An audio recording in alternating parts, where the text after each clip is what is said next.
Fala galera, meu nome é Pedro Sereno e este aqui é o canal Será que Vale?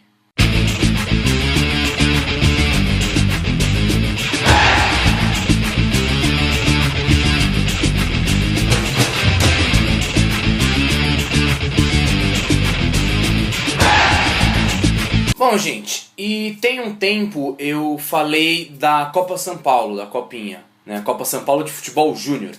E eu comentei como ela estava inchada, como era um torneio inchado. E até mencionei no vídeo que eu faria um outro vídeo, no caso este, falando sobre esses campeonatos que estão meio inchados, né? No caso, campeonatos do futebol profissional já, não com mais categorias de base. O melhor exemplo disso, a Copa do Brasil, que hoje ela é estendida, né? Ela foi estendida há 3 ou 4 anos pra ser jogada o ano inteiro, né? Antigamente ela era jogada no primeiro semestre, assim como a Libertadores. Hoje em dia ela começa em março, mais ou menos, as primeiras fases, e termina lá no final do ano, em dezembro. E ela tá maior. Hoje em dia na primeira fase são 80 times em jogos mata-mata, né? No caso 40 jogos mata-mata, onde o visitante se ganha o primeiro jogo por mais de 2 gols de diferença, elimina o jogo de volta, o que é uma coisa boa porque poupa vários times grandes aqui do Brasil de terem que jogar 2 partidas, né? Você tira uma partida do calendário desse time. Lembrando que o calendário brasileiro é sempre apertado, inclusive eu pretendo fazer um vídeo falando sobre o calendário. Vocês estão percebendo, né? É um vídeo emenda o outro aqui, ó. Que assim, ó, um aqui, já emendei outro aqui, já emendei outro aqui. Papum, papum, gol. E tem até uma questão financeira do time menor que joga a primeira partida como mandante. Se ele força a segunda partida, a renda da primeira partida vai toda pra ele. Então vamos por um exemplo prático aqui. Digamos que vão jogar Palmeiras e Luverdense. Vão jogar na casa do Luverdense o primeiro jogo. Se o Palmeiras ganhar de mais de 2 gols de diferença, elimina o jogo da volta aqui em São Paulo. O que é bom pro Palmeiras, porque poupa um jogo, é um jogo a menos no calendário do Palmeiras. Já se esses 2 gols de diferença, essa vitória por 2 gols de diferença não acontece, existe o jogo da volta. Aí é bom financeiramente pro Luverdense, porque a renda do jogo de ida lá fica toda pro Luverdense. Se não existe o jogo de volta, a renda é dividida entre Luverdense e Palmeiras. Deu pra sacar? Bom, e isso acontece na primeira e na segunda fase. Na segunda fase passam os 40, né? Se classificam 40. Jogam 20 jogos. É a mesma regra da primeira fase. Visitantes ganhar por 2 gols, elimina o jogo de volta, blá. Passa-se para uma terceira fase, com 20 times, jogam, 10 times passam, e aí vai para as oitavas. Quarta fase são as oitavas de final, onde tem os 10 times classificados da Copa do Brasil, mais os 6 times. Que 6 times? Os que estavam jogando a Libertadores no primeiro semestre. E jogar Libertadores e Copa do Brasil junto era um absurdo. Mais absurdo do que já é o calendário, né? Então entram os times brasileiros que estavam disputando a Libertadores, mais os melhores times brasileiros, ou seja, os times brasileiros com melhor índice técnico no Brasileirão do ano anterior. Deu pra pegar, né? Beleza. Totalizando 16 times. E aí tem o sorteio, a fase de oitavas, depois a de quartas, depois a de semi e a final. Normal. Ah, e tem mais uma coisa que eu não falei.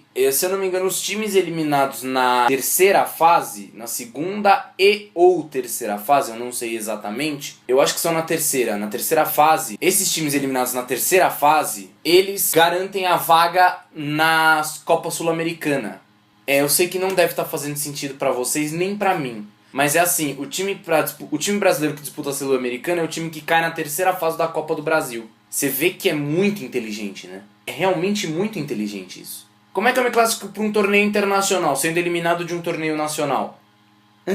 Bom, mas eu tava falando de como ela é inchada. Pensa bem, é um torneio que não é bom para os times pequenos, porque geralmente esses times eles caem nas primeiras fases, eles são eliminados nas primeiras fases. Com exceção de alguns, por exemplo, o Santo André, que foi campeão em 2004, né? Em cima do Flamengo, e o Paulista em 2005. Times que chegaram às fases finais. E geralmente tem 2 times que chegam ali às oitavas, quem sabe quartas. Mas na grande maioria, os pequenos eles são eliminados nas primeiras fases, ou seja, não é um torneio que eles disputam, que tem vários jogos o ano todo. E pros grandes, é ruim também, porque não alivia, são mais e mais jogos, ainda mais considerando que são, a partir da terceira fase são 2 jogos, ou seja, são a terceira fase, oitavas, quartas, semifinal, são 10 jogos para esses times. Mais 10 jogos no calendário deles que já é apertado. Mais uma vez a gente volta na questão do calendário. Para os times grandes que disputam Série A, Série B, o calendário é muito apertado. E para os times pequenos que não disputam, por exemplo, o brasileiro, e que são muitos, não é bom porque não acrescenta nada. Tem times que o calendário acaba em maio, no final do estadual. Ah, nossa, ele tem mais 2 jogos pela Copa do Brasil. Só. Não acrescenta, entendeu? Então, pra mim, la solución de la porra del calendário. A solução, falando aqui grosseiramente, né, uma ideia que eu acho que seria boa, mas teria que ser totalmente desenvolvida para ser realmente possível.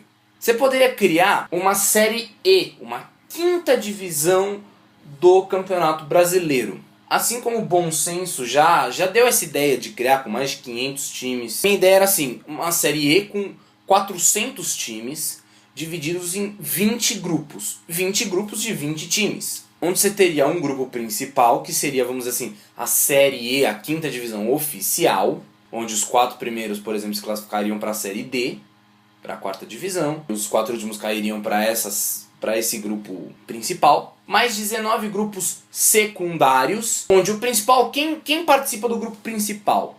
Os campeões dos outros 19 grupos, dos 19 grupos secundários, mais o 5º lugar do grupo principal. Porque como é que funcionaria? Entrariam os 19 campeões, mais esse 5º lugar, um ano. Aí disputaria esse campeonato, os 4 primeiros sobem para a Série D, os 4 últimos da Série D caem e vão lá para os 19 grupos por ali. São colocados em algum deles. Então, sobrariam 16 times nesse grupo principal. O 5º deles garantiria a vaga, a permanência nesse grupo principal. Os outros 15 iriam também ser jogados para os outros 19 grupos lá, secundários. Então ficaria só o 5º colocado. 4 subiram, os outros foram para os outros. Os outros que não ficam, 6º, 7º, foram para os secundários. E aí viriam, então sobraria 19 vagas, entrariam os 19 campeões dos grupos secundários. E nesses grupos secundários você dividiria eles como? Por regiões, né? O mais óbvio e sensato a fazer. Porque esses times pequenos, eles não têm nem verba para conseguir, por exemplo, você não vai colocar o Cruzeiro do Rio Grande do Sul para jogar contra o Rio Branco do Acre. Para ir até Rio Branco jogar contra o Rio Branco do Acre. Não dá. Esses times não têm nem verba, nem preparação física. Eles não têm uma preparação física de alto nível que nem os clubes da Série A que aguentam viagens. Você teria que pôr, clubes do Rio Branco, Pará, Amazonas, Amapá ali, Rondônia, nessa região. 20 clubes dessa região formando um grupo. Aí você pegaria São Paulo, Rio, Minas, outro grupo. O Sul ali, outro grupo. Deu pra entender. Sempre 20 clubes formando um grupo. E aí teria 19 no total e o modo de classificação eu tentei explicar aqui, eu não sei se eu fui claro. Mas seria mais ou menos do modo que eu falei aqui. E por que isso? Porque ele seria um jeito de fazer com que esses times menores tivessem calendário, tivessem jogo o ano todo. Como eu falei, tem times que jogam só estadual. De maio até janeiro ficam sem jogo, vivem de amistoso, sabe? Ou algum torneiozinho. Mas não tem um calendário, entendeu? Oficial. Seria um jeito de ter este calendário. E junto com a redução dos estaduais, que é um assunto que eu também vou falar no próximo vídeo, então vocês veem que aqui a gente vai ligando tudo mesmo, seria uma maneira de colocar para os times pequenos calendário pro ano inteiro e de amenizar um pouco o que é o calendário para os times grandes, né? Enxugar este calendário. Dar uma aliviada, porque geralmente os times brasileiros jogam mais ou menos 70 jogos em um ano. Se você for pensar que do final de janeiro até o começo de dezembro, são basicamente 10 meses e meio aí. São 70 jogos em 315, 320 dias. é uma média superior a um jogo a cada 5 dias, né? É um jogo a cada... seria 4,6, 7 dias, basicamente. É muita coisa, né, meu? É absurdo. É exigir demais dos jogadores. Bom, então é isso, galera. Se você gostou desse vídeo, clique em gostei aqui embaixo. Não se esqueça de se inscrever no canal. Favorita, compartilhe esse vídeo. Comenta o que você quiser. Me siga nas redes sociais que estão na descrição. É isso, até a semana que vem. Um beijo e falou!